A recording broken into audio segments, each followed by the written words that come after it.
Assalamualaikum, apa kabar teman-teman Fanten Channel? Semoga selalu sehat dan kalian selalu bahagia ya. Amin. Di vlog sebelumnya kalian bisa tonton di video yang ini ya teman-teman. Aku udah bongkar tuntas tentang siapa Christopher Columbus. Jadi dia itu tujuannya adalah bukan ingin menemukan benua Amerika, tetapi tujuan dia adalah ingin datang ke Yerusalem sebagai tanah yang dijanjikan.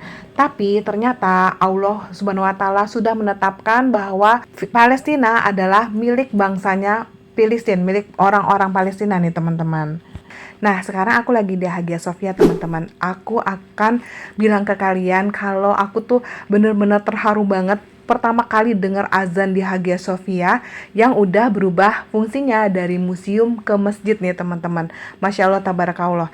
Dan tapi ya teman-teman, ini kita masih belum aman loh. Ternyata Hagia Sophia ini masih jadi incarannya Rusia teman-teman untuk dijadikan kembali sebagai gereja katedral oleh penganut Kristen Ortodoks. Kalian penasaran kayak apa ceritanya? Langsung terus ikutin videonya. Aku akan kumpas tuntas untuk kalian ya. Jangan di skip. Jadi sejarahnya nih seperti ini teman-teman. Zaman dahulu itu kekuasaan ada dua, hanya dipegang oleh kekuasaan Romawi dan kekuasaan bangsa Arab. Jadi Romawi terus memperluas daerah kekuasaannya, begitupun juga dengan Islam terus-menerus memperluas kekuasaannya. Alhamdulillah, atas izin dan kehendak Allah Subhanahu wa taala, Tuhan semesta alam yang Maha Esa, dengan diutusnya Rasulullah Nabi Muhammad SAW sebagai pemimpin umat Islam dan bangsa Arab, Allah karuniakan banyak kemenangan untuk umat Islam, termasuk kemenangan Konstantinopel ini bisa dimenangkan oleh Muhammad Al-Fatih atau yang kita kenal sebagai Sultan Mehmed II, di mana setelah berhasil memenangkan wilayah Konstantinopel, beliau langsung merubah fungsi Hagia Sophia dari gereja menjadi masjid. Allah ingin menunjukkan bahwa Allah Tuhan yang Maha Esa gak suka manusia makhluk ciptaannya menyembah Tuhan selain Allah. Karena semua kecuali Allah adalah makhluk yang diciptakannya. Tuhan yang menciptakan hanyalah Allah, yang patut disembah gak ada yang lain. Karena itulah Nabi Muhammad diutus sebagai nabi terakhir dengan mukjizat Al-Quran yang berisi tentang sejarah dari asal mula Allah menciptakan manusia pertama dan bumi ini, yang kemudian manusia banyak disesatkan oleh setan yang terkutuk. Sehingga banyak aliran agama yang muncul karena kesombongan manusia yang gak mau nurut sama Allah. Allah perintahkan untuk hanya menyembahnya, tapi manusia malah menyembah manusia, malah menyembah patung-patung yang mereka buat sendiri dan membuat Allah murka. Namun karena sifat kemaha pengasih dan kemaha penyayangannya Allah Tuhan kita, manusia masih diberi kesempatan untuk bertobat kembali ke jalannya yang benar, dengan hanya menyembahnya dan beriman kepada Allah dan Rasul-Nya. Untuk itulah Allah hadiahkan sebagai bukti kebesarannya, banyak wilayah Romawi bisa ditaklukkan oleh Islam, agar manusia bisa berpikir bahwa Allah lah pemilik dari seluruh makhluk dan hukumnya lah yang berlaku di muka bumi ini, di dunia dan di akhirat. Nah, jadi kalian udah ngerti ya kenapa terus ada peperangan di muka bumi ini. Karena kesalahpahaman umat manusia dalam mempelajari sejarah. Karena banyak oknum yang sudah mencemarkan sejarah jauh dari kebenaran. Sejarah membuktikan sejak dahulu Tuhan itu hanyalah Allah. Agama seluruh umat manusia dari zamannya Nabi Adam alaihissalam sampai dengan akhir zaman adalah agamanya Allah, yaitu agama Islam. Munculnya agama-agama lain karena kesalahpahaman umat manusia dan setan yang sengaja menggoda manusia untuk menyembunyikan kebenaran. Jadi agama samawi seolah dibuat ada 3, yaitu Yahudi, Kristen, dan Islam. Kalian tahu kan Rusia lagi perang sama Ukraina. Ini ada hubungannya dengan misi dari penasehatnya Putin atau yang disebut dengan brandnya Putin yang beragama Kristen Ortodoks. Dia mempelajari bahwa kejayaan Kristen Ortodoks nantinya bangkit dari Rusia. Makanya dia serang negara-negara Zionis Yahudi karena dia nggak suka dengan liberalisme dan komunismenya Zionis yang memaksakan semua orang harus mengikuti satu sistem yang mereka buat. Karena dia seorang Kristen Ortodoks, dia mempercayai bahwa Konstantinopel akan direbut kembali oleh Rusia dan Hagia Sophia akan kembali diserahkan kepada Kristen Ortodoks dan difungsikan kembali sebagai gereja Kristen Ortodoks. Perangnya udah dimulai nih, jadi umat Islam wajib bersiap siaga mengikuti nubuat dari Rasulullah, bersiap untuk jihad fisabilillah nanti bersama Imam Mahdi untuk membela agama Allah, berperang melawan antek-anteknya Dajjal. Dan nanti Nabi Isa alaihissalam turun dari langit untuk sholat subuh bersama umat Islam, lalu keluar dari masjid langsung mematikan Dajjal yang terkutuk. Di saat itulah umat Kristen baru akan menyadari bahwa Nabi Isa alaihissalam atau yang mereka sebut dengan Yesus adalah bukan Tuhan. Nabi Isa sendiri yang akan bicara bahwa beliau adalah Rasul utusan Allah, bukan Tuhan dan bukan anak Tuhan. Bahwa Tuhan itu hanyalah Allah Subhanahu wa Ta'ala yang patut kita sembah. Berikut mari kita simak adalah pengakuan dari Dugin, penasehat Putin yang berniat mengembalikan Hagia Sophia dari masjid ke gereja. Reconquest of the Constantinople.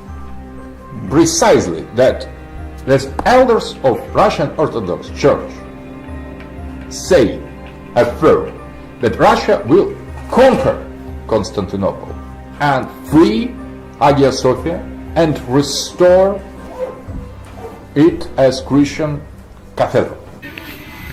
Teman-teman, sekarang kita mau ke Blue Mox. Tadi kan kita udah ke Hagia Sophia. Tapi Blue Mox ini saat ini sedang direnovasi, jadi kita nggak bisa masuk ke dalam masjidnya, hanya di tempelin plastik-plastik aja. Jadi kita coba liput, kita lihat dari luar aja ya videonya ya. Iya teman-teman.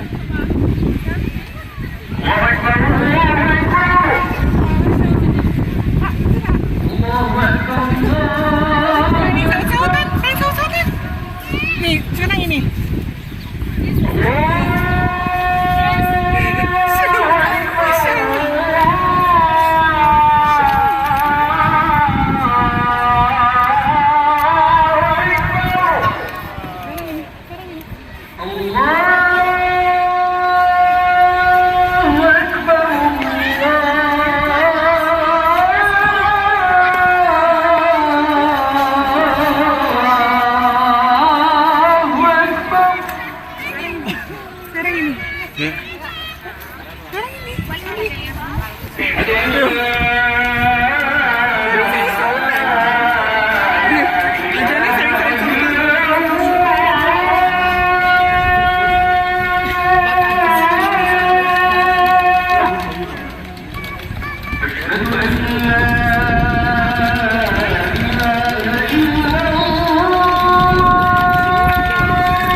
Alhamdulillah, hatiku senang dan terharu juga bahagia banget bisa mendengar azan pertama kali setelah Hagia Sophia berubah fungsi dari museum menjadi masjid. Masya Allah, tabarakallah.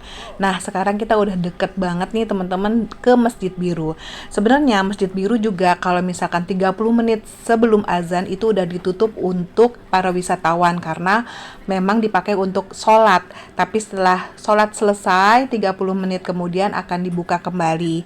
Nah, karena memang ini lagi direnovasi, jadinya tutup sementara nih teman-teman. Jadi kita nggak bisa sholat di sini nih teman-teman. Masjid ini dibangun oleh Sultan Ahmed I. Nah, masjid ini kenapa dinamakan Masjid Biru atau dinamakan Sultan Ahmed Square Mosque? Karena fasad dari masjid ini, menara-menaranya itu berwarna biru nih teman-teman. Dan dinding-dinding masjidnya, fasadnya itu berwarna biru keabu-abuan. Nah, kalau kalian nanti pas ke Turki dan berkesempatan untuk bisa sholat di Masjid Biru ini, kalian akan bisa melihat lantai dari masjid ini adalah berwarna biru. Makanya itulah disebabkan masjid ini dinamakan Masjid Biru. Masjid ini memiliki 6 menara dan halaman yang luas. Nah, sekian vlog dari aku. Sampai ketemu di vlog selanjutnya. Jangan lupa untuk subscribe dan tekan bel notifikasi supaya kita ketemu di vlog selanjutnya. Wassalamualaikum warahmatullahi wabarakatuh teman-teman. Terima kasih sudah nonton ya.